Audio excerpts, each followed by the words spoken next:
The following is a class on Bhagavad Gita, as it is first, chapter text number 6th and 7th, given by His Divine Grace, A.C. Bhaktivedanta Swami Prabhupada, recorded on 11th July, 1973, in London, England.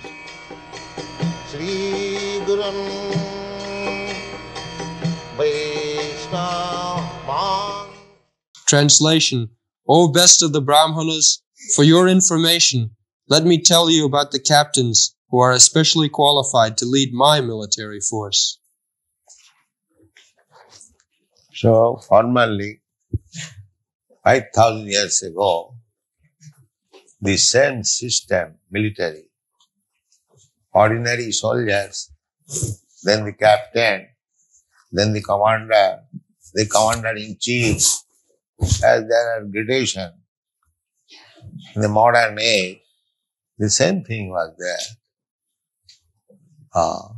But Maharatha, they had good qualification. Maharatha means alone he could fight with many other charioteers. They are called Atiratha, Maharatha. There are different grades of fighters. So far, Pandavas are concerned, their son, Subhadra. Subhadra means Abhimanyu. Subhadra's son. Because he was Subhadra's son, his name was Subhadra. Draupadi's son, they are called Draupadi. In Sanskrit, just like Bhagini, sister, Bhagini. Her son is called Bhagini, nephews. So, there is link. As soon as we speak Subhadra, that means Subhadra's son. The Subhadra's son, he was only 16 years old at that time. He was married with Uttara, the daughter of Maharaj Virat. So, they are all Maharathas, ordinary, not ordinary fighters. This Abhimanyu was killed by conspiracy by same commander-in-chief. Bhishma, Karna, Dronacharya, Ashwatthama, they all surrounded him. And they did not allow him to come out. They are very experienced commanders.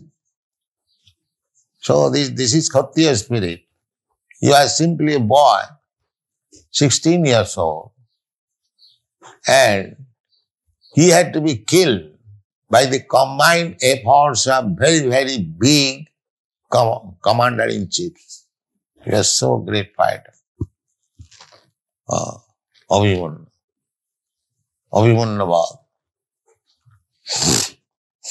So, Subhadra, Draupadi, similarly, Draupadi's sons also there.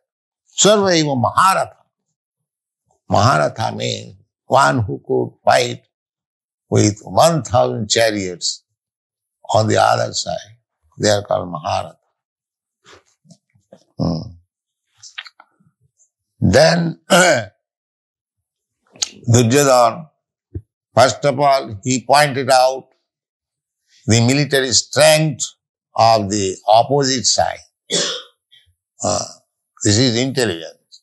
One should take calculation of the opposing elements or the enemy's side. In fighting, the first thing is to take estimation of the enemy's side. How much they are strong, how they have arranged. Then one should calculate how to counteract, how to fight with them. This is intelligence. Without taking any calculation of the other side, if you are not prepared, then how you can become victorious? This is a sane proposal. That is, upayam chintayat pragya apayam cha chintayat. A pragya, an intelligent man, not only think of the bright side, or this business, or this fight, or this, and so many things we have to deal with. Simply, we should not calculate the brighter side. There is darker side. We should always think, if there is some thief, if there is some rope, they cheat us, then what precaution I am going to take? And this is intelligence. If I simply calculate that in this business I will make so much profit, in the meantime somebody comes and cheats me and go away. Then, therefore, upayam chintayat pragya apayam cha chintayat. Darker side also should be thought. That is intelligence. Just like that way. After calculating the darker side, enemy means darker side. They can defeat me at any moment. That is darker side. So after calculating their strength, then Duryodhana is speaking about his own strength. Asmakam tu visishtaji. Visishta. Not to speak of the ordinary soldier, but Visishta. Visishta means two are specifically to be mentioned. High officers. Asmakam tu visishtaji. Tang nibodha dijuttam. He was in commander-in-chief. For 18 days, there was fight. And one after another, a commander-chief was killed. And 64 crores of men were killed in the battlefield of Kurukshetra. And the battle was finished within 18 days, not lingering for some years. No. Fight to the best capacity and finish the business. So everyone, both the sides, Pandava's side and Kaurava's side, all were killed. Deso, Bhadra, Draupadaya, everyone was killed. And the other side also. Only the 5 brothers, they remained, and the one grandchild who was in the home of the mother, he remained. Otherwise, everyone is finished within 18 days. Such a great fight it was.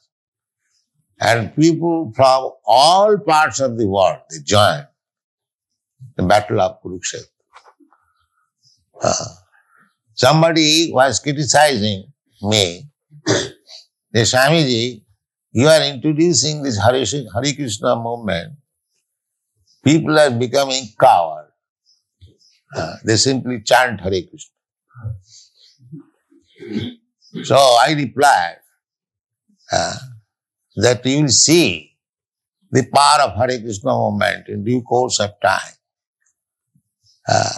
He required, because there are 2 battles in India. The battle between Ravan and Ram. Ravan. The battle of Rama. And another battle was battle of Kurukshetra. And in these 2 battles, the hero was Vaishnava and Vishnu. In the Ram-Ravan battle, Lord Ramchandra was there and his devotee Hanuman, Bajrang. Similarly, in the battlefield of Kurukshetra, Krishna was there and his devotee Arjuna was there. So, Vaishnavas, they do not simply chant Hare Krishna. If there is need, they can fight under the guidance of Vishnu and become victorious. Vaishnavas' one qualification is out of 26 qualifications. One qualification is dokha, expert. If there is need of fighting, they can fight like very expert. That is also needed. Krishna consciousness does not mean one-sided. Krishna as all-pervading. The Krishna consciousness movement also should be all-pervading. It should touch everything, even politics, sociology, everything is required. That is the end. Because Krishna's mission is Jada jada hi dharmasya glani bhavati bharata paritranaya sadhunam vinasaya cha duskita. There is two missions. Not only to give protection to the devotees, but also to kill the demons. They kill the demons. That is one side. So the devotees of Krishna should be trained up both ways. Not only to give protection to the devotees, to give them encouragement, but if need be, they should be prepared to kill the demons. That is Vaishnavism. It is not Cowardism. It is not Cowardism. When need be. Generally, a Vaishnava is non-violent. Just like Arjuna. In the beginning, he was non-violent, Vaishnava. He said, Krishna, what is the use of this fighting? Let them in God. So, by nature, he was non-violent. But he was induced by Krishna to become violent. Your non-violence will not help. You become violent. You kill them. I want. So, if Krishna wants, we shall be prepared to become violent also. And Krishna, that is open secret. That paritranaya sadhunam vinasaya cha duskita. Two business of Krishna, two sides. So, those who are devotees of Krishna, they should be trained up both ways. They should be prepared. But generally, there is no question of becoming violent. Unnecessary. As the modern politicians, unnecessarily they declare war. A Vaishnava does not do so. No, unnecessarily. There is no need of it.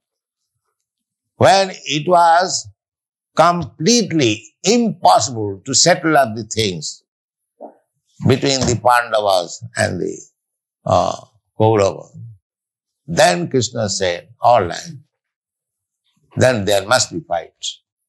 When Duryodhana declined to spare in a portion of land holding the Suchagra, the point of a needle, he refused that I cannot spare in so much land which can hold the point of a needle.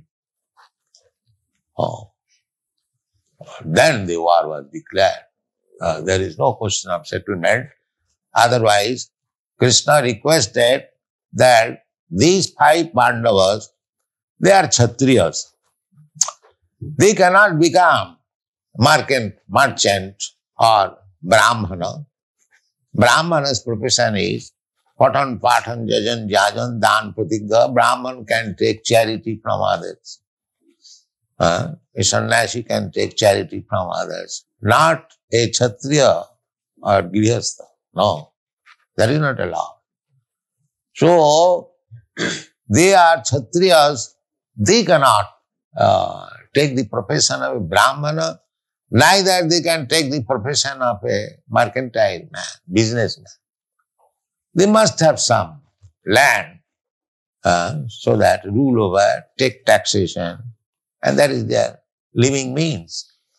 So, spare only 5 villages to these 5 brothers and settle up. Or what Duryodhana replied, no sir, What do you speak of 5 villages? We cannot spare even so much land which can hold the point of needle. Then the war. So Vaishnava, they are non-violent. But if need be, they can become violent for Krishna's sake. This is the battle of Kurukshetra.